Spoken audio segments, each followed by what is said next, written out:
Hello, everyone. This is another edition of Shitlords Unite, and today, Shitlords! and today I have DDR Freak with me. Say hello. Hello!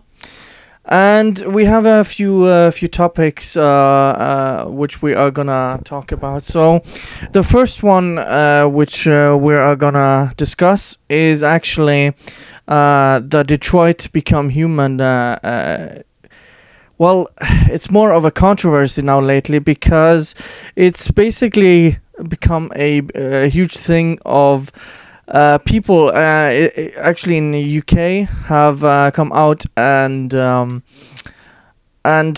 basically said they shouldn't make this kind of stuff in or depicted in games, but for some reason they don't mention music, TV or movies or anything like that. I find that Yay, double standards. yeah, exactly. So I have the actual article from the Daily Mail. I have the archive just in case, because no, because Daily Mail. If you are on the page for some time, it just goes to the homepage and you can't revert back to the goddamn original article. It's kind of stupid. I've had articles up from them, and then when I go back to where whatever I was supposed to do with that article, it just disappears. So, So, if I can jump in here for yeah. a moment, wanted to point out something that I've noted. Like, when I first saw the first trailer for Detroit back at E3 this past year, one of the things that I noticed about it was they really hyped up the thing of player choice. Did you ever play Heavy Rain on the PS3? I didn't. I played basically the follow up game of David Cage, which was Beyond Two Souls. Okay, which was a bit of a flop from what I understand. Well, I think it did so well. It was just people either really enjoyed it or really didn't hate or really hated it. From what I saw. Yeah. So you see The reason why I brought up Heavy Rain was that both of them really cover a lot of kind of a choose your own adventure style narrative, but also in the depth of the topics. I mean, there were blanking on the guy's name. I never actually played Heavy Rain myself, but I was working at GameStop at the time, and it was all my coworkers would talk about. And I didn't have a PS3, so I was the odd man out. But just like the interactions between the four protagonists and how they interact with the people around them, it opened up a lot of really interesting design space. And when I saw the Detroit Become Human E3 trailer back in, what was it, July, I think? June, July, something like that. I noticed a lot of a very similar sort of thing, where it was that your actions will change the course of the game, and I'm excited to see what they do with it. And again, with this Paris trailer, when I was looking at it, I was actually really impressed by the way that they handled what is basically talking about domestic violence in the home, and especially against children. yeah. And that's not exactly an easy topic to discuss. No, and I think it's actually very brave, especially in these times. You know, we too have been following this entire thing with Gamergate, and I mean, it's kind of it shouldn't really be said that it's brave, but in these times everyone gets offended by everything. So Yeah. I mean, games should be basically off limits and just be created from what the person who is making the game. It should be limitless, basically. And that's one of those things that I've always been like. One of the things that I've always held is there should be creators should be able to make whatever the hell they want. And but at the same time, if they want to make something that's gonna provoke emotion, basically make a movie. There's nothing saying that somebody shouldn't be able to do that, and especially ones that are well done. I mean, we're finally reaching a point where we're starting to see games that are cinematic in nature, but still have a good storyline. And like I would point to Heavy Rain. I would point to what else? What other good ones along those lines? like L.A. Noire, where you've Mm, got this very cinematic experience, but it's thought provoking at the same time. mm. One of my favorite cases from that game talks about the statutory rape of a 15-year-old, uh, mob involvement, and and a skeevy Hollywood director. And it literally starts with involving a traffic crash. Turns out it was not a suicide attempt; it was a homicide attempt to cover up a rape. And then as it just kind of unfolds, eventually you're chasing down this Hollywood director on an abandoned movie set, and then trying to escort him out while the mob's trying to kill him. Wow, that is actually quite interesting And to. it's, but again, I mean, you're talking about a very, not exactly family friendly topic. You've got one of the persons of interest you're interrogating. Phelps has this great line. You can tell I've played this one case so many times because I remember this. It's like, we have a 15-year-old girl that was drugged up beyond all comprehension. An empty film canister with her name on it. You tell me what I want to know, or I will break your fucking jaw, Hopgood. I mean, it's like he like the protagonist, Detective Phelps. He's like getting into it. Like he's really getting into it. Mm, Like he has a sense of like morality behind it, but at the same and like wanting to do right by this kid, and at the same time, it's we're talking about a very touchy subject. yeah. I'm gonna pull a few quotes during the discussion because I think it's very relevant to what we're talking about. So the Childline founder Dame Esther, she basically said that Sony should withdraw the game. She said, this is the quote: "Violence against children is not entertainment. It's not a game. It's real. It's a real nightmare for thousands of children who have to live through these kind of scenarios. The makers of this game should be thoroughly ashamed. I think it's perverse. Who thinks beating a child is entertainment?" Who thinks punching a Nazi is entertainment? Yeah. If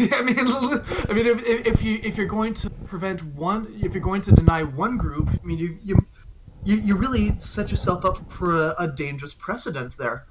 And I would counter that with a line from one of the deleted scenes in Bruce Almighty, one of Morgan Freeman's lines. Triumph comes out of adversity. To paint a pretty picture, sometimes you have to use some pretty dark colors. In the case of Detroit, it's using the atrocities that are being committed against this girl. I mean, it's not, and she's right. It's not an easy thing to, you shouldn't make light of it. I mean, it is about as grave and heavy as it should be. But at the same time, it motivates this synth or android or whatever they're calling them to step in and help. And do you step in? Do you not? I mean, do you obey your logic? What do you do? And that reminds me, and it's very similar to a graphic novel that was adapted into a movie.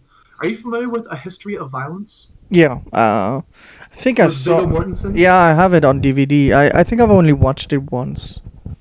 It was an alright movie, but it was actually based off of a graphic novel. I Yeah, don't know if you no, knew yeah, that. yeah, no, I knew that. The graphic novel is fantastic. I read it several years ago, but it opens with a preface by the author asking the entire setup for the novel was what do you what is humanity likely to do when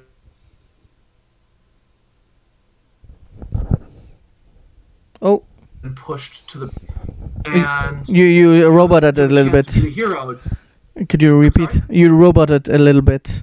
Oh, sorry about that. So the preface that the author put in, uh, basically he talked about how the entire idea for the novel came about from a question that he had been rolling around in the back of his head with some friends. What happens when what happens when you are pushed to your limit?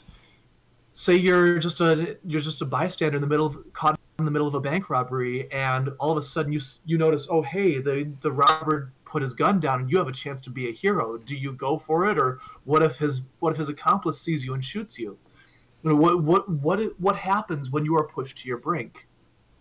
And I think Detroit is trying to explore a lot of that same idea space, but allowing the end user to explore it on their terms and not necessarily the creator's terms. Yeah. That's a good way to put it. But I also think the line that says, "Who thinks beating a child is entertainment?" I mean, what this is not just for pure entertainment. No. And also in movies, why doesn't this get the same criticism? So you have Who thinks the beachhead scene from Saving Private Ryan is pure entertainment? yeah. I mean, let's be if we wanna talk grim dark being entertainment. I mean, we look at Saving Private Ryan as a fantastic movie, not because it's entertaining and that's funny, but more of that. It's a beautiful piece of cinematography, and it conveys a powerful story in a way that evokes emotion. Yeah, and the entire thing is, I think games should reflect life in general, and Mm-hmm. and We domestic laugh, we violence. cry, we go to war. Yes, and domestic violence happens. So if this actually does get depicted in games, isn't that a good thing that it doesn't make it a taboo topic? Now, how you execute it, that could be up for criticism. I'm totally up for that. That's the most important part, because especially when it comes to touchy topics, you have to be tactful about the way you go about it. I mean, Yeah. if you're flippant about including a gay rape scene for the sake of an example, you're gonna piss off a lot of people. But if you use it in a way that drives the plot and evokes an emotion out of the viewer or the player, I think you're more likely to get a pass out of it. Kind of like with the kind of like what I mentioned with L.A. Noire. You know, touching on a very dark, very not safe for work topic, but covers it in a way that drives the plot forward and motivates the closure of the case. Yeah, I mean, I use I like to think of the example of GTA 5, of Yeah, where it just shows how scrupulous Trevor actually is, how big of a psychopath he really is, yeah. and that torture scene actually drives the story and also his character um, further along with the narrative. Mhm. Now, it could have been really badly done, but again, with everything, the topic should not be like basically a forbidden thing to talk about. Where you should be able to tell these stories. The only thing that should be up to criticism is, as I said, how you do this, and in the society. I mean, the society, and at least in the West, has become more and more open about these things, and these things happen. So you should have things like mental illness, domestic abuse, rape, harassment, or anything like that. As I mean, most of the Do it in games. a way that starts a conversation Yes, more than exactly. anything else. And not a lot of what we see. I mean, the closest thing in most games we basically have is war, and that war is terrible. You have, I think, a good game that actually depicted this is Medal of Honor, believe it or not. Um, where The new one, or I mean, the Warfighter, or last one was I think in 2012 or something like that.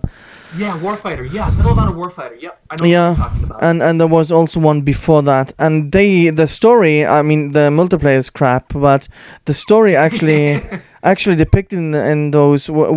They actually told stories of real veterans, which you could kind of get into the mindset of the PTSD. Hello. And oh, hello. I'm sorry, you just cut out there. Oh, okay. Well, it's Sorry basically about that. basically the games talk about the war and the PTSD, how it's like to get home from war zones and going back to them, and all of that.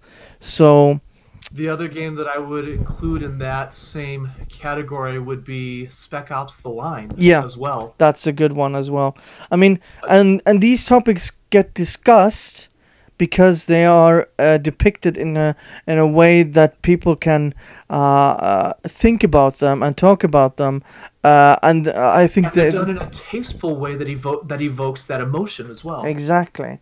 And if you continue just to say no, these things are off table, that doesn't help anything, and you're not gonna improve on things. Even though games aren't like the be all end all regarding anything really, but it can start something. It can start a conversation. Yeah, it can start.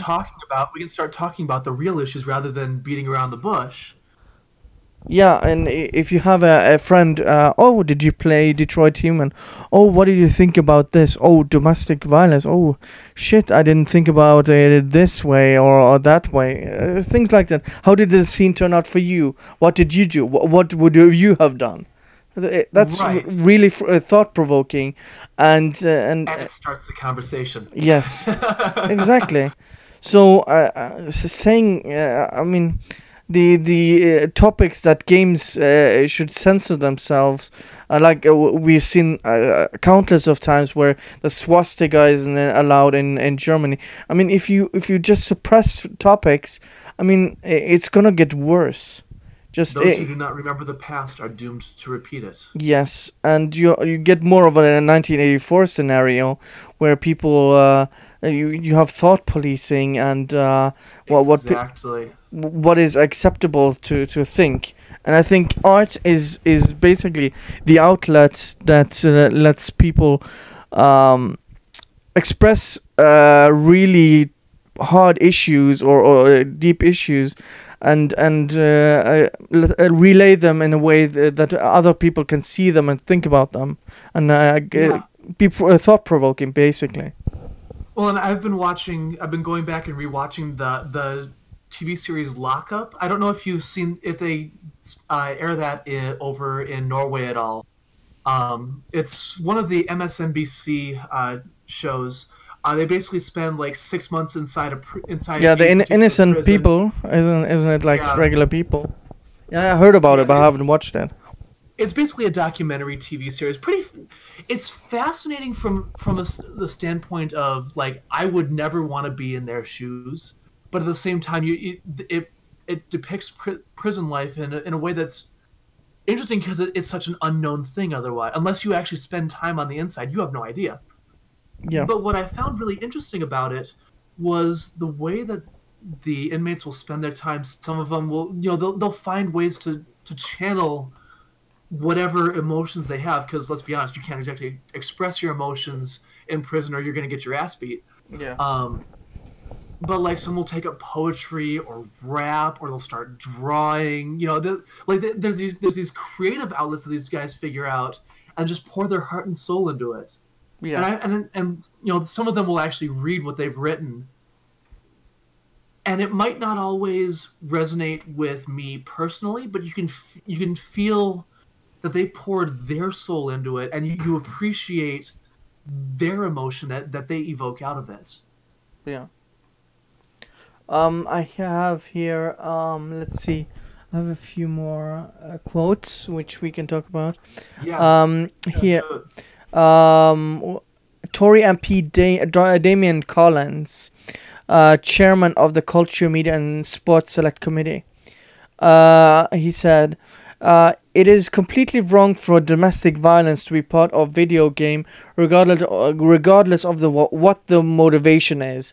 Domestic violence is not a game, and then this is simply trivializes it. I worry that people who play this, who themselves have suffered abuse, will use this game to shape the way in which they deal with abusers.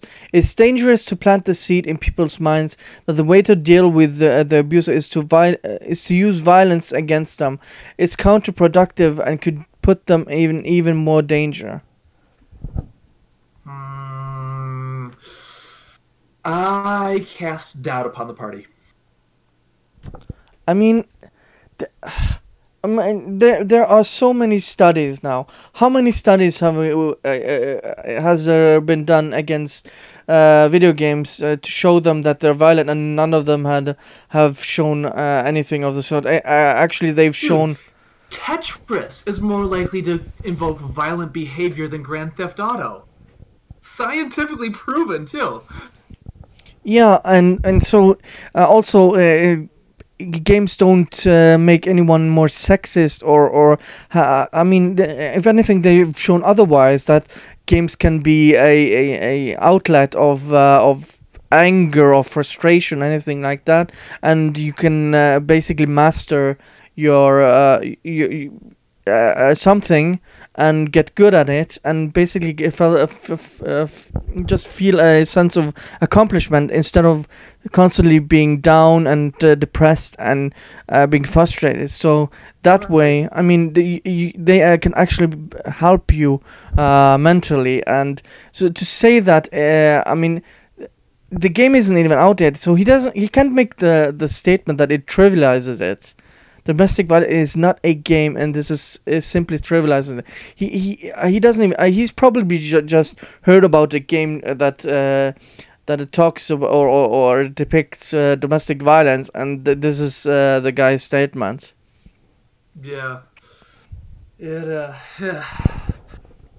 It just feels like It's very rare to find a politician who actually understands the arts. Yeah, it And feels. when you do find one that understands like the nuance of using art as a medium to create change for good, when you find one that actually does it right, you tend to dial in on that and support one like that. And that was actually one of the reasons why I was so impressed by the senators from Hawaii, the ones that were pushing for the legislation for the loot boxes in Star Wars. Yeah, I've heard. I don't know if you read the articles about it, but they basically said we don't want to have to legislate this. It's not the place of the government to do it, but we will if we have to protect our citizens. Yeah, I think that's also the approach that the European government have their approach to it, which I mean, if the industry is not gonna. Their actions are hit or miss. It seems like though. Yeah. But with the Battlefront loot boxes, yeah. But with the domestic violence thing, it's a little less clear. Yeah, there was also another quote. Founder of the National Association of People Abused in Childhood. He said, abusers will get off on this stuff, and other things we know beyond question is that video games end up being played by children, and scarily, the proliferation of salacious and abusive images is actually encouraging violence and abuse. And we know that abuse in all its forms is escalating this planet, so why not help to tackle it constructively rather than sensationalize and make money out of it? The one thing that I would counter with that is you look at how old the cinema is. I mean, the people that were around, the people that saw the first Looney Tunes cartoons in the theaters when they were kids are now in nursing homes or in the grave. Are we going to keep all movies to the same? We have movies that cater to every taste. By that same token, the people who grew up with the Nintendo Entertainment System are now experiencing their midlife crisis, and the ones who grew up with the Atari 2600 are even older. They might even have their own grandkids by now. Yeah. So to say that an entertainment medium should only be made for kids does the entire medium a serious disservice. I mean, the average gamer is, what, 33 years old? Closer to 35 now. Yeah. I mean, I'm 31. Yeah. And I started when I was like 3 years old with Galaga and Ms. Pac-Man. Yeah, so, and also saying that these video games can be played by children, that's basically the Simpsons. Think about the children Yeah, I yeah, mean, I exactly. mean, you could be a parent and not buy this freaking game because it's a mature game. All of Kids could the also see R-rated movies too. yeah. So I it, mean, and they'd see plenty of sex and violence and even rape scenes in an R-rated movie. and I've also found it really interesting that the four people that are interviewed in the this article are all have all one view of looking at it. And it's just negative. And what about the people who can actually get a therapy through these games to Yes. try to maybe they've been raped, maybe they've been molested, maybe they've been beaten, and they can actually work through that stuff with these games. And There was something similar that there's actually a very similar therapy that the U.S. military will use that involves actually it's an Oculus Rift, and they've recreated like Fallujah, for example, like for the vets that came home after the incursion in Fallujah. A lot of them had post traumatic stress and had PTSD from it, and so they were using controlled exposure therapy. You're creating a VR simulation, sitting in the Humvee or in the gunner turret, and you hear the gunfire down the way, but you know that you're okay because you're in a simulation. hmm, And while you are reliving this here, you can back out at any time, and you will be okay. And basically, using that as a way to move on, but you know, reliving it, but then also being able to become strong, being able to using exposure therapy to become stronger as a result, and not let it become this thing that grips you by the throat and doesn't let you do anything. yeah, yeah, I think we've covered the topic quite well. I I think we have to. we almost spent 30 minutes just on this alone. So Oh, good grief. let's move on to the next topic, which is the tragedy, which is August Ames basically killing herself. Now, from what I've seen, for people who don't know and or have no idea what this is, it's basically the story is that August Ames is basically a porn star and did not want to have sex with a bisexual porn star who was not tested for any STDs. And Yeah, the panels for male porn stars. I guess they do have. I guess they have different standards for straight porn stars versus gay porn stars, and some of them raise eyebrows. Like, was her? She was concerned about the thorough how thorough some of the panels are, yeah, and yeah. and so that was her reasoning for not wanting to do that. I mean, I can quote actually some of the Oh, tweets oh, good, you have that. Good. Okay. before her death. Whichever lady performer is replacing me tomorrow for Erotica X News, you're shooting with a guy who has shot gay porn. Just let you know, BS is all I can say. Do agents really not care about who they're representing? I do my homework for my body. And then she got accused of being homophobic. And she replied with, Correct. not homophobic. Most girls don't shoot with guys who have shot gay porn for safety. That's just how it is with me. I'm not putting my body at risk. I don't know what they do in their private lives.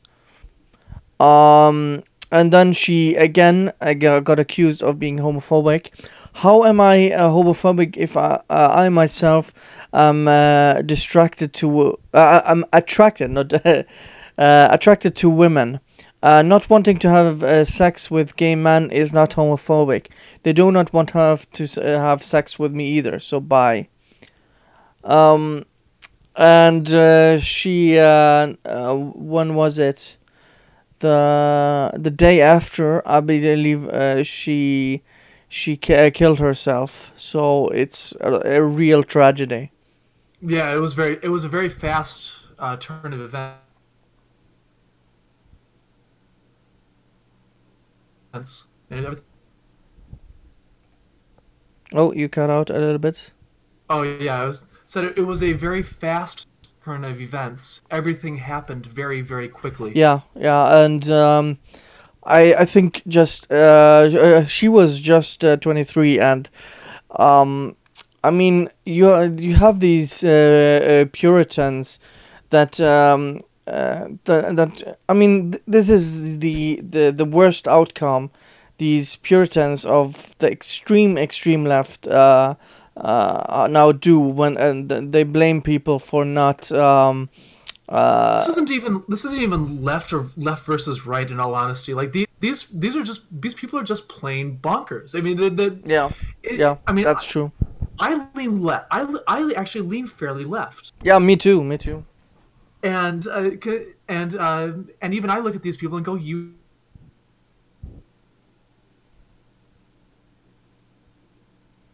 are absolutely. These are not. This is not left wing. This is not right wing. This is who bad people. Yeah. First and foremost, and seek to destroy and tear asunder. It's and it pains me to see that somebody gets so consumed by negativity that it pervades everything in their existence. Yeah, I just can't believe that. Why would you even care what a person who a person sleeps with? That's really puritanical and authoritarian of someone to. And let's be honest, my body, my choice. Yeah. I mean, if we really want to get down to brass tacks, my body, my choice. I mean, that's it's been harped for so many years. You choose who you want to sleep with, and nobody else can make that decision for you. I mean, that's you really want to. If you really want to get down to it, that's the entire issue right there. Yeah, I think it's really tragic for something like this to happen, and for her to not see any other choice than to just end her life. That's, I mean, just evil people tweeting, and I saw the guy who the bisexual dude also. Yeah. I know who you're talking about. I don't want to dox him. I think if you really want to find out, he deleted his Twitter anyways. But he actually deleted it. I thought he just made it protected. no, he deleted it. From what I've seen, I can't find the one you found is actually from another dude who is unknown. From what I understood, but I might be mistaken here. But from what he actually gloated from basically saying that she and people afterwards like gloating that she deserved it because she was so homophobic. And I mean, people are disgusting, really disgusting. Yeah. That I mean there is basically the moral of the story here is go find an August Ames video and go out. Yeah, I mean yeah, but what I mean, I just how can you be just I think there's a general lack of empathy, to be honest. Just yeah, you're right on that one. I'll agree with you on that. just people see something if it's their political beliefs or personal beliefs, whatever you want to call it, and someone not adhering to that, and you spew all this bullshit, to lack of a better term, and you have lots of people just doing this towards this young beautiful woman, and then the end result is her killing herself, and people gloating as well afterwards. People it's just cheering. That's the most reprehensible part of the whole. Just the cheering afterwards. Yeah, it's just so disgusting. It really is. I think, people are just so used to that it's just a Twitter screen, and you can just send all. I mean, I'm going a little bit on a tangent here, but I saw I watched it's soccer. It's a soccer podcast, or for Europeans known as football. And yeah, but what was really interesting, this actually had nothing to do with football. It was this guy. They talked a little bit about a football game that just happened, but then it kind of got turned a little bit, because people had been so abusive to that guy that they were talking stuff about his children, and saying he was abusing them and things like that, and even mentioning his dead brother, who just had died like a few years earlier, and See, and that ain't right either. I'm with you on that. You can think a person is a jerk. You can think they're doing terrible things. You can look at a person and say, you are a bad person and I hate you. But you don't go after their family. You don't go after their kids. You don't go after their line of work. yeah, and I mean, full stop. You just don't do that shit. yeah, and I just saw, because he had the similar disease, and I actually had to be brought into the hospital, because he was such a big fan of the football club, and he now realized that he had to take care of himself, so he's gonna do a surgery, and he's not gonna, because he's very famous within English football circles. But I what really got me was that he actually broke down. I don't think he actually expected himself to do that, but he just tore up so hard because he was there the moment his brother died, and it just all came back, and people just rubbing in his face just because they support a different club or just despise him, so they go after his children and his dead brother. I think people in general just go on Twitter and they see this guy they despise and think there's no one behind the screen taking all that abuse. No, and there's just a lack of empathy. Like I'm gonna say you can. I mean, I've been very adamant about the free speech and stuff like that, but even you can have some freaking decency as well. I mean, being a human being, yeah. I can be pretty blunt and probably a huge dick sometimes, but I'm not vile. I'm not gonna. A little bit? Are you kidding me? So that was kind of when I saw this August Aim story, I just saw this podcast with this guy, and it kind of reminded me that people actually, it gets to people when it's so vile. And I mean, yeah, you can say that people shouldn't get triggered and like this. I mean, but we are human beings as well, and we have feelings. So, and we have a limit, all of us. Oh yeah, I mean, like, I may have quite a serious distaste for Anthony Birch, and I will not support any of his. I won't support any of his projects, but I'll still treat him like a human being. Yeah, it's the same with me. All the people I vehemently disagree with regarding Gamergate or politics or whatever. I mean, shit. One of the guys that I know from the anime conventions in my area is good friends with Brianna Wu. Yeah. And I disagree with him entirely on it. But you know what? I'll let him hold his opinions. They're wrong. No, but yeah. But seriously, like I'm not going to attack him for his friends. And I'm not going. And if Brianna did show up to one of the conventions that I'm on staff with, I'm not going to attack her. No, I would not. I mean, I'll let her. I will let her make a fool of herself. I mean, she blocked me for extending an olive branch to try and get more women into STEM careers.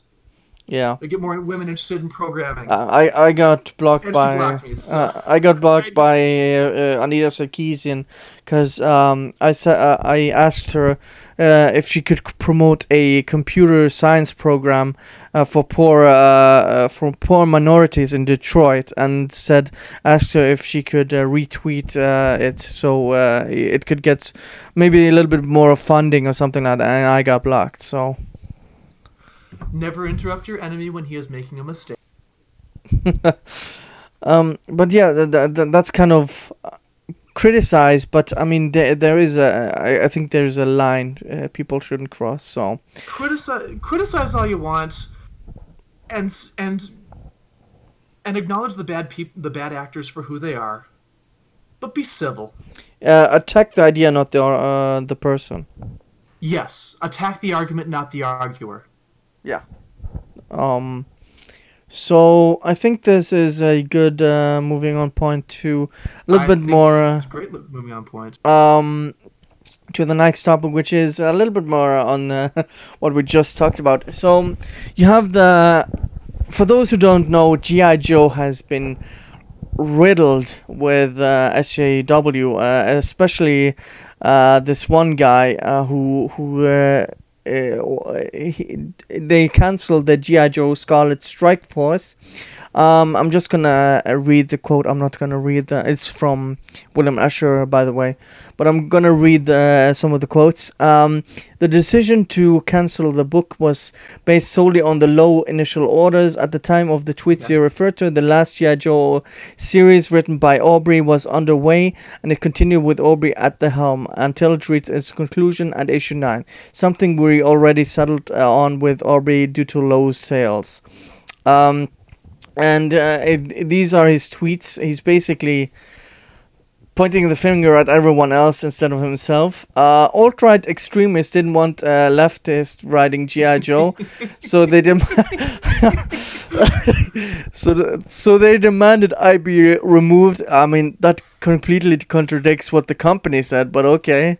The one thing that the biggest takeaway that I saw from Gamergate, just in general, and the one that nobody seems to have learned, never ever attack your audience. The ones that pay, never bite the hand that feeds you. Yeah.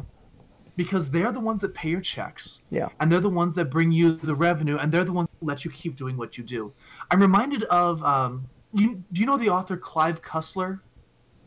No. Have you heard of him? Okay, he wrote a lot of novels in like the 60s and 70s. This guy, the running character that he had was Dirk Pitt, and there was like this fictional oceanic organization. He actually wrote a novel called Raise the Titanic, and he was eerily prescient about basically figuring out where the Titanic was located before. He wrote this before they even found the Titanic, by the way, I might add.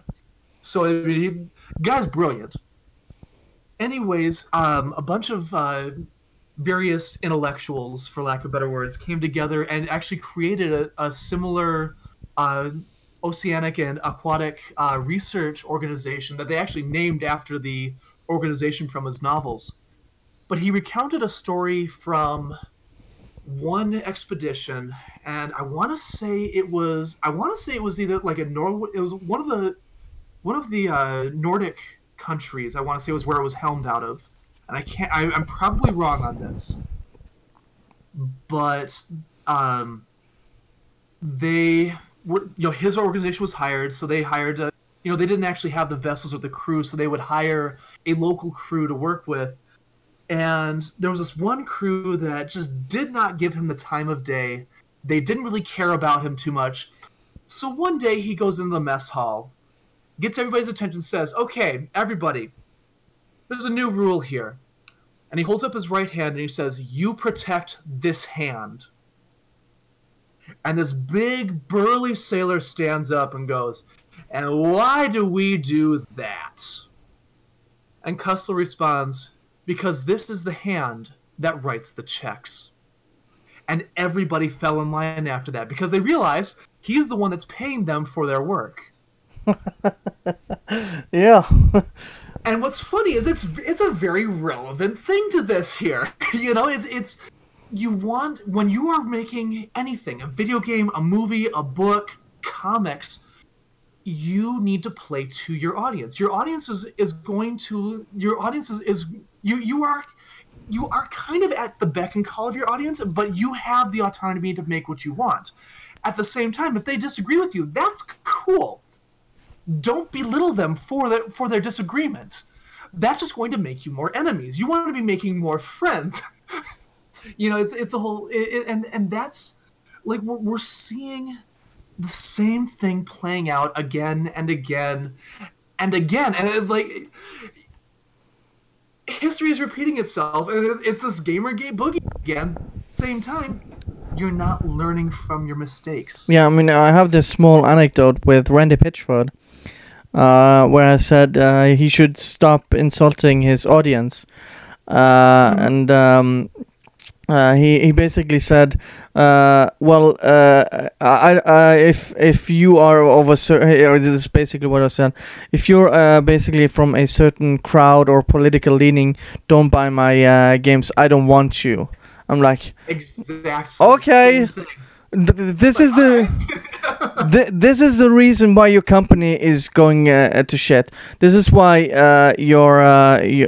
what's good? Battleborn has basically no players. This is why Duke Nukem got made. This is why Alien Colonial Marines exist, and this is why your last Borderlands prequel also flopped compared to Borderlands 2. So you keep insulting your audience and make shit games. To be fair, Duke Nukem Forever was a shit show from the get-go, just because of how many different dev teams were working on it. Yeah, but a good businessman would realize that and just start from scratch or something like that. You do realize that I wrote a blog post in 2011 defending Duke Nukem Forever. Oh. Or was it 2012? Anyways, I wrote a blog post about it. It's actually kind of funny. I'll shoot you the link so you can put that with the podcast, because I think your viewers would get a kick out of it. It basically just talking about what Duke Nukem Forever did right, because it actually did a couple of things right. It just did a lot wrong. Yeah. Well, my point was a good business person hires the right people. Kind of a similar deal. Yeah, I mean, just hires the right people. Yeah, well, and not even that, but it's there were a lot of design decisions that were made with both of those games that were not the smartest, and that has nothing to do with the social media. That has nothing to do with their social media presence. That has nothing to do with Pritchford's comments about "we don't want your money." There were game design decisions that were made that were not smart decisions. Yeah. Ones that could have been done better if they had done XYZ differently. And that's why I said hire the right people, and make the right decisions regarding that. So, I mean, this is also from Aubrey from the article. Saying, if you think I'll be the last person this happens to, you will be sadly mistaken. Lots of retweets, lots of new followers. A big hearty thank you to everyone for the support. If all the chatter has gotten you curious about my comics work, you can order copies directly from me, and an evil personalized them from me. Even though he just insulted probably half of his audience by saying alt-right extremists. So, right. I mean, here's actually the. It was on the 285th place of comic books, selling under 5,000 units. That is really bad. Well, and Marvel has had a lot of issues lately. Has a lot of problems lately with moving. It sold. Nobody wants them. It sold less than SpongeBob comics. Is there even a comic for that stuff? Jesus Christ! Apparently there is. But when you think about the comics that sold a lot of money for Marvel and DC, you look at like the Mutant Civil War that Marvel did in 2007. with the pro-registration versus anti-registration, talking about deep, I mean, serious topics about government intervention and how far it's Civil rights, personal yeah, civil liberty. rights, exactly. And then you get Captain America with that great this nation was founded on one principle, the requirement that we stand up for what we believe, no matter the odds of the consequences. Yeah. The Mutant Civil War arc sold so very well for Marvel. It did a fantastic job. And then you look at The Killing Joke for DC, which is largely one of the darkest arcs in Batman's overall comic history, but it is some of the best writing to come out of DC in years, and was probably one of the best arcs from the Silver Age. I mean, the first two X-Men movies, they tackled those issues, and what I mean, just here's the actual quote that I always use, which is what you actually said. Doesn't matter what the press says. Doesn't matter what the doesn't matter what the politicians or the mob say. Doesn't matter if the whole country decides that something is wrong, is something right. This nation was founded on one principle above all else, the requirement that we stand up for what we believe in, no matter what the odds or the consequences. When the mob and the press and the whole world tells you to move, your job is to plant yourself like a tree beside the river of truth, and you tell the whole world, no, you move. Yeah. Like, I get chills down my spine anytime I recite that too. It's such a powerful line, and it's that'd be the sort of thing you would see in like a blockbuster movie of like a general rallying the troops sort of thing, you know? Yeah, that's kind of the Aragon speech. Yeah, exactly. It's that exact same thing. Yeah, basically saying that men may fall one day, but it is not this day. This day we fight. So yeah, it's kind of that kind of speech where, I mean, and Marvel has just fallen so much. Where you have Mockingbird, ask me about my feminist agenda. You have female Thor. You have a unsolicited opinions about Israel. Yeah. I mean, and when you look at what is happening, honestly, there are some fantastic female characters in Marvel and DC. I mean, you look at Selena Kyle in the DC universe. I could see DC making a whole comic book arc about Catwoman and doing a fantastic job because she is an interesting character. She has enough of the thing that these characters that are being created by Marvel right now, the problem they have is they are one-dimensional. They have nothing interesting about them. Female Thor is not necessarily a bad thing, but make her an interesting character. You look at the Peter Parker of the Silver Age. He had his flaws. He had his own inner demons. He had his regrets, but he fought through them, and he was still an interesting. He was a strong character because of his weaknesses. Yeah. And you look at, and even like what's her name? Oh shit! It's gonna come back to me later, and I'm gonna be like, "Oh my god, that was it." Well, I can just this is why I don't really like the political agenda driven by some characters. This is why, I mean, I've gotten so much flack for this when I say Rey from Star Wars is a Mary Sue. But compare her someone to... Compare her with Leia. Yeah. Or yeah. I mean, just look at Wonder Woman that came out. Yes. Wonder Woman should be the epitome of a Mary Sue, but in that movie she is vulnerable. She relies on just mere humans to do something really freaking difficult. And Princess Diana is a and Princess Diana of Themyscira is an interesting character because she is more than just I have tits. I am woman. She's more than just I am woman, hear me roar. Yeah, She is an interesting person. She has a personality. She is she has a value to her in the way that she comports herself. yeah, She may and be royalty, but she acts like somebody who is deserving of that royalty. She deserves the respect that she gets. and in the entire movie, she's severely flawed because she is so naive and sees the good in people, and that's a flaw. That's a flaw, which is how it was implemented in the movie.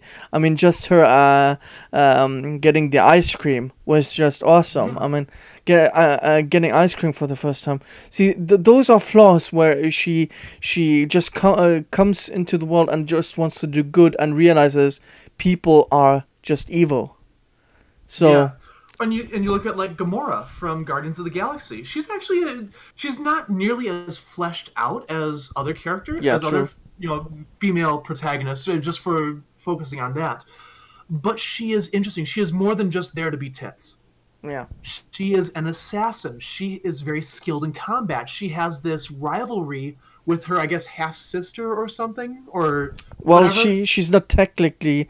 Nebula is basically one of Thanos' daughters. They're not biological Right. her daughters, but they basically Right. fought and were tortured each other growing up, and yeah, so that's kind So of the there's story that there. rivalry between between the two of them, and that motivates that revenge is a motivating factor for her. It gives her it gives her a raison d'être. It gives her a reason to live, and it gives her a reason to exist. And I don't see that out of Marvel lately. Yeah. And this is why I just can't stand the like the female Ghostbusters or the or One dimensional. yeah or the character Ray, because just look at I mean even Anakin, who was basically the chosen one, couldn't do anything. If Darth Maul had gotten the hold of him in episode 1, he would have died. And and in episode 2, he got his ass kicked. And even in episode 3, when he was basically a Sith master, he got his ass kicked. It's over, Anakin. I have the high ground DLC. Yeah, basically. I'm sorry, I couldn't resist. So yeah, well, let's move on to the next one. Yes. It's just the Me Too. We're not gonna cover all of it because it would be too much to unpack. Yeah. But crap, goddamn alarm. The interesting part is that Time Magazine has actually given the Me Too hashtag Person of the Year. I have a hard time with the Me Too campaign, with the Me Too hashtag, because it's very easy to jump onto a bandwagon. Yeah. And I am concerned that we will take every allegation at face value without asking questions, just believing the accuser. Which, I mean, if you have any knowledge of classic cinema or literature, you know I'm going to be going straight to this. Know exactly where I'm going with this. To Kill a Mockingbird. Yeah. Which a white lawyer is assigned to defend a black man against a rape that he did not commit, and he knows he did not commit it, but he's guilty in the court of public opinion, and he has to and this lawyer has to defend this man who is definitely not guilty, but everybody believes the accuser. Yeah. And it was because the accuser was white and the perpetrator was black. It's racism, obviously. There's racism involved, obviously, but at the same time, if you believe everything about that the accuser says without question, you do a disservice to the justice system as it stands at its core. I mean, I also saw a recent case where a guy was let go for after like 36 years of being falsely in jail. Yes. I can't remember his name for the life of me, but he was accused of rape, kidnapping, and he basically multiple accords. Even though the statement and the testimony of the witness was inconsistent, that guy has basically spent most of his life behind bars, falsely accused of something he did not do. Yeah. So And especially when it comes to like sexual assault, I personally believe that sexual assault, sexual harassment, rape to be one of the most abhorrent crimes, up there with murder. yeah, I totally agree. I fully endorse locking up a rapist and throwing away the key. You will get no argument out of me out on that front. But if you are going to take such a heavy-handed approach to the punishment, I want to make damn certain that the person that I'm locking up absolutely did it. And I would question, I would ask, I would verify to What? prove, because if I were in the footsteps, if I were a prosecutor in a rape case, I would say I want to make absolutely 100% certain that we can nail this guy to the wall. I'm going to question everything about you because I want to make sure that it stands up in court. Yeah, I totally agree, and this is why we have courts and innocent until proven guilty, not the other way around. Although in the UK court system, correct me if I'm wrong, but isn't it my understanding that the defendant has to prove their innocence? It's kind of the other way around I'm in not the sure. courts. I know that in Canada regarding the when there's a domestic abuse case, you have the Duluth model where you basically it's the man who always gets arrested automatically, even if Yeah. so that's the only case. I mean, I might be wrong, but I'm not sure about UK. It might be true there as well, but it's just when you have to prove that you are actually innocent, that's just That's bad. a lot Or of stress. That's a lot. That's a huge burden. yeah, and that's assuming that no one ever gets falsely accused, and we know that happens more than we or people would admit to. And that's especially when it comes to rape and sexual misconduct allegations. False accusations are terrible because of the story of the boy who cried wolf. Yeah, When you think about it, when somebody lies about or lies about like a racial hate crime. There was a guy that was just arrested recently for spray painting a whole bunch of racial epithets on a black church. Turns out that the perpetrator was a black man who was trying to stir up a conversation, quote unquote, start a conversation was his reasoning, to draw attention to the issues.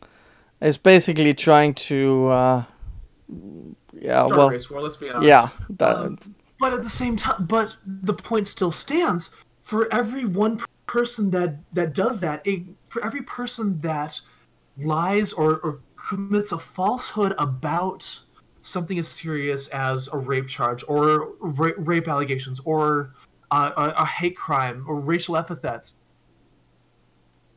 you make it more difficult for the actual victims to come forward. You make it more difficult for the people who would normally be willing to help you. They might have a bit more skepticism because they've been taken advantage of by other what's the right word? By other people with more nefarious or I guess nefarious intent. yeah, and I mean, and uh, that really hurts. That hurts everyone. Let's be honest. yeah. I mean, also if you even if you are acquitted and basically, um, if Found you're not guilty. yeah, you still have that label. Your life is gonna be ruined. That allegation sticks, and even here in the United States, you do not have to be convicted of a crime to and still be required to report it. A lot of job applications here in the United States will ask, "Have you ever been accused of a crime? Not convicted, accused." And so even if you're found not guilty, you still have to report that you were accused of a crime, regardless of Really, guilt. this is The only why. exceptions for that would be for something that has been sealed by the courts or expunged from your record. In which case, then you don't have to report it. Huh. But I mean, the precedent of if you're accused of raping someone, that can cost you a potential job I mean, prospect. from my country's laws is, even if you get accused, you are anonymous, and a, the only way you can get denied a job is if they ask for a background check, and those are very particular jobs. If you want to become a police officer, a Where teacher, security is involved, yeah, yeah. a teacher's security, something like that. So not really regular jobs, and they are not allowed to actually ask if you're accused or anything like that. So I'm glad we have those kinds of that's really messed up that you could you could actually do that to someone, and Hmm. just ask him, well, have you been accused? Well, yeah, but I was acquitted. So, but that doesn't help. That's really messed up. We're noticing a shift in the way crime is treated in the United States. Or at least I'm noticing it. I don't know about other Americans. There's a distinct push towards guilty until proven innocent, and the court of public opinion is all that matters, Yeah, rather than the actual judicial system. and that's what I see with me too. Unfortunately, Yeah. I mean, with all good things that start with good intentions. I mean, the road to hell is paved with the good intentions, And and honestly, I'm actually very happy that Terry Crews is suing the guy that he accused, because that will give him an opportunity to prove his case and settle it once and for all. And actually, and the courts are always going to be more stringent about the way that they handle yeah, accusations and allegations, and you are going to be cross-examined, and the truth will come out. and this is why. I mean, the all of the allegations in Hollywood, they're really screwed up if they seem to be true. But I've said on other editions of this, we don't truly know if they are true or not unless they have been proven in a court of law. And Yeah. so far, from what I've seen, none of them have. There have just been accusations. I mean, Kevin Spacey has just been accused and basically has had his career ruined. And then Uh, you look at what's his name? He played Hyde on that '70s show. yeah, Um, Danny he Masterson. was Yeah, he was just fired from The Ranch, the Netflix original, Yeah, over allegations that what he says the police found proved that there was no nothing there was no substance to the allegations 15 years ago. Now, I would love to see this brought forth in the courts to prove that it was true or false. And I wanted to get back to what he was doing. And actually, if I could segue here for a little bit, move in, because the Me Too definitely falls into another topic that I wanted to talk about, and that is Senator Al Franken stepping yeah, down from his role as senator. Um, Senator Franken is one of my senators. I live in the state of Minnesota. He has represented me in the Senate for, I think it's what, two or not. When did he I don't remember when he first joined the Senate. Anyways, Wasn't he a comedian? He was, yes, he was on Saturday Night Live for several years in the '90s, I want to say. Yeah, that Yeah, might be true. the Masterson quote. Yeah, you just sent Andrew Dahl just sent me the Masterson quote. Yeah, Uh, I can read it just quickly. From day one, I have denied outrageous allegations against me. Law enforcement investigated these claims more than 15 years ago and determined them to be without merit. I have never been charged with a crime, let alone convicted of one. In this country, you are presumed innocent until proven guilty. However, in the current climate, it seems if you are presumed guilty at the moment you are accused, I understand and look forward to clearing my name once more, once and for all. In the meantime, I want to express my gratitude to the cast and crew that I've worked so closely with over the past 3 seasons. I wish them nothing but success. I'm also thankful to the fans that have supported me and continue to do so. yeah, it's basically what we've already talked about. You are basically guilty until proven innocent in the United States court of public opinion. Which is a terrible thing. But going back to Al Franken, when he first ran for the Senate, there was an that was an ugly election campaign. Oh my god! And the attack ads from both sides were just awful. It really was. It was really bad. Um, but I've actually personally interacted with Franken's staff in recent years. Actually, I talked with one of his clerks um, about a change to the about a draft idea for a law that would basically allow adults only rated games to join into the to be sold at retail. And in talking with the staff, in talking with his staffer, um, he sounded, the staffer was a decent guy, and I actually did get a response from Franken down the line. Granted, it was fairly boilerplate. They basically said, "I don't think we'll be able to continue going here. We won't be able to move forward because it doesn't look like a law that we could actually make." But he is willing to listen to his constituents, and if you wanted to put forward a bill, he'll send a staffer to sit down and talk with you and at least screen it from the starting point and see if it's worth going through. And I appreciated that about him. And what was interesting about the way the allegations against him played out, one of the very early things, like I remember watching, I think it was either Today Show or Good Morning America, had the reporter that was in the 2006 picture where Franken was groping her. Um, she like this was within like 48 hours after the allegations, after she first started talking about it. She said that she had received an apology from him and that she had accepted that apology, and she was ready to move on and wanted the rest of the world to move on as well. And even so, there was still this very strong backlash, vitriol, etc., that needed to that they just it was it just kept going.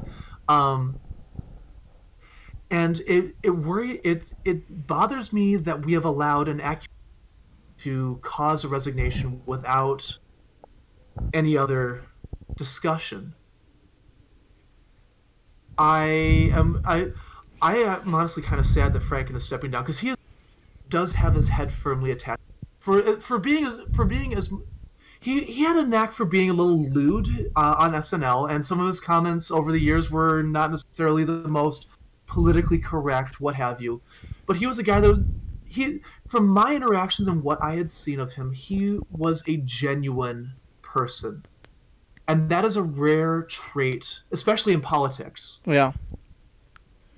When I see The last senator that was really like that, Paul Wellstone also from Minnesota. The last one that I look at in the similar vein, Paul Wellstone was a guy that, granted, he was a Democrat, but he would cross the party line to do what he felt was right for his constituents. He didn't toe the party line all the time, which made him a little unpopular at times.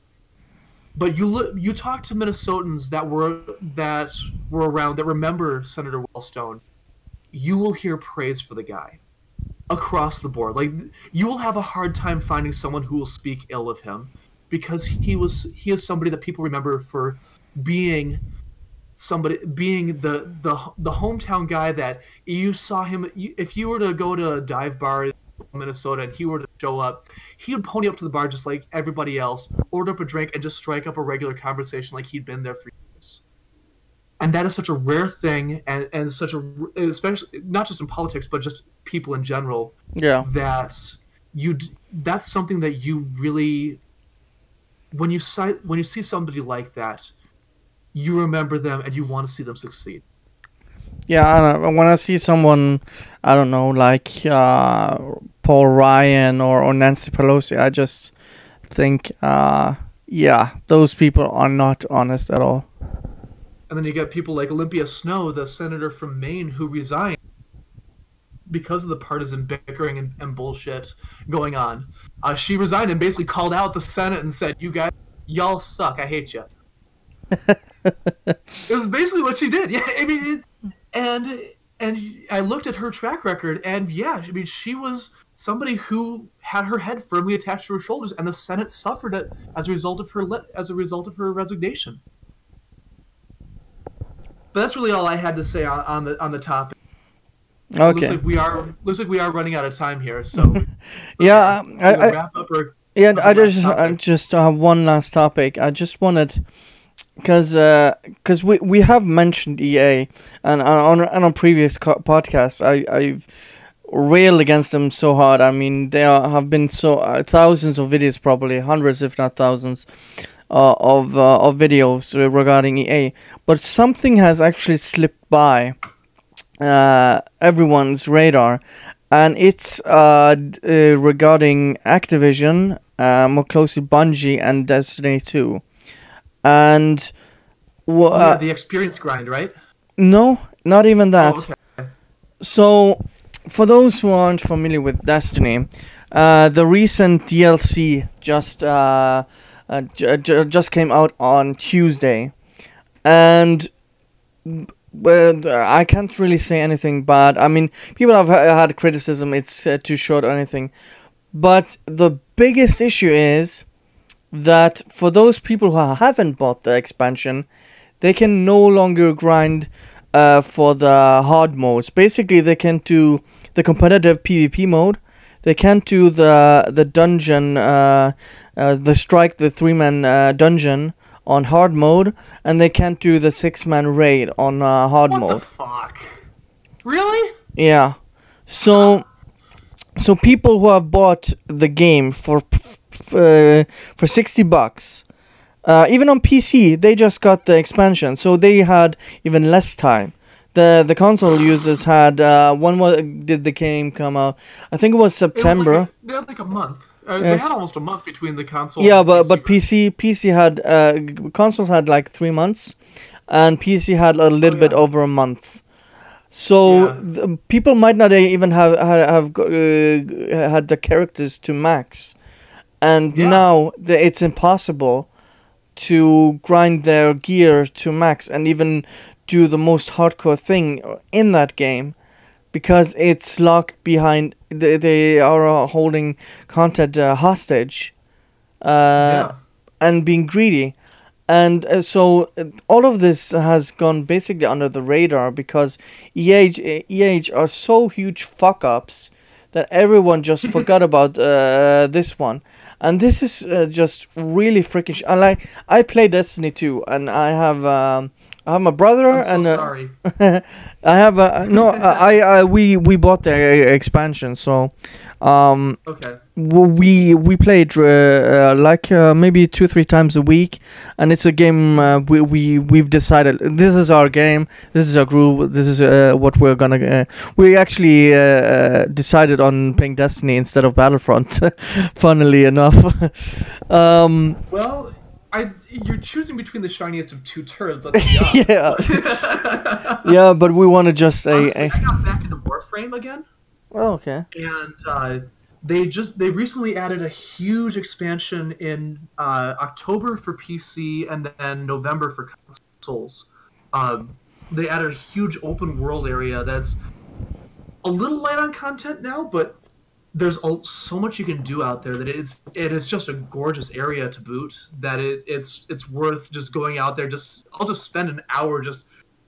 There's a fishing mini game that I will go out there and spend an hour and a half just fishing because it's that much fun.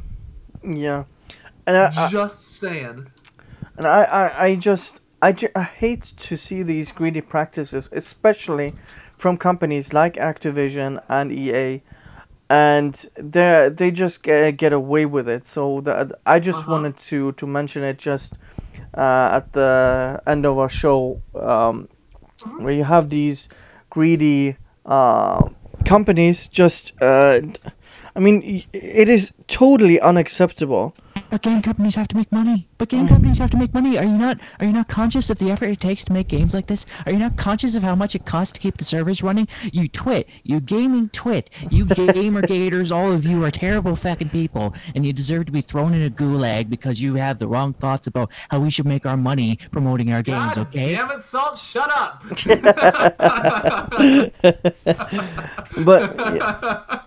But yeah. That was your thoughtful Salt hot take. Thank you, Salt. Hot take. Yeah. So it's really despicable for someone to pay full price for the game and just get fucked over royally, like this. Yeah. And this is why this is why you should support developers you really like. I don't know, like buying The Witcher or like the games that have rich worlds that don't fuck you over. So have you tried out Warframe yet? No, I really haven't had the time. I currently still have 2 exams left this next week, upcoming week. So I mean, Warframe is very, very grindy. Okay. But if you have a group of friends to play with, it is fantastic, and there is so much content. The game has been out for, good grief, like 6 years now, and they're still adding new content every couple of months. There's new Warframes coming out that you can level up. There's new areas. They've added new gameplay modes, and like I think I've done a new gameplay mode like every other year. I want to say every year maybe. Like they've added 1 or 2 since I started in 2014. Okay. Well, might be worth checking that one out. Yeah, it might be because I just see games that just cost so much if you want to play online, and in this day and age where you have the pre-order, you have the DLC, the season passes, the microtransactions, and the fucking loot boxes. There's not much left to choose from. I have purchased Platinum, which is the premium currency in Warframe. I have bought Plat just to support Digital Extremes, the developers, and I very rarely use it. I mean, you can trade. Granted, you can also use it in like the marketplace. You can buy and sell equip parts, blueprints for building new weapons and Warframes. So I'll use my Plat in there. I'll trade, and you can wheel and deal and buy and sell as much as you want. And it's great for that. I mean, it works out. But it's like you really have to what's the word? I mean, you really don't need to buy anything in it, but you do it anyways because the game is that good. You like what they do, so you want to support them.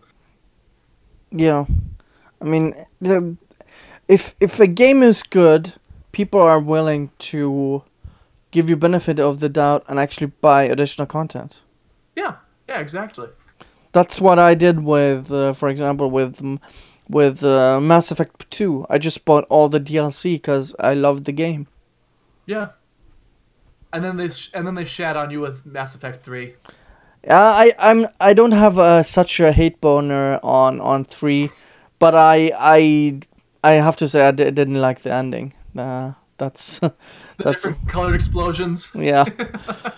But yeah, I think this is a good. We've covered quite the array of things, from really deep stuff to kind of really stupid to So, anything you want to plug before we sign off? Yeah, I stream on Smashcast. You can find me at smashcast.tv/DDRFR33K. Andrew, I'll get you the link for that here, so you can put that with the description. Yeah. I stream every Tuesday night, mainly fighting games. Tuesday night fights is my regular shtick. Been doing that for almost a year now, and then I do random other streams throughout the week when I feel like it, when I have time, that sort of deal. Not going to have as much during the holiday season, but you can always go back and check out my archives. I've got quite a few up on the Smashcast site as well. All sorts of fun stuffs. That's kind of the main spot where you can find me, and I link to all my other social media. So you find me on Smashcast, you can find me everywhere else. I have a YouTube channel. All right. Thank you, Salt. Just Uncut underscore Saul. Just look that up. We're doing a Halo 2 Legendary co-op playthrough. Please. Oh, fun! All right. Thank you guys for watching, and see you guys next time. Bye.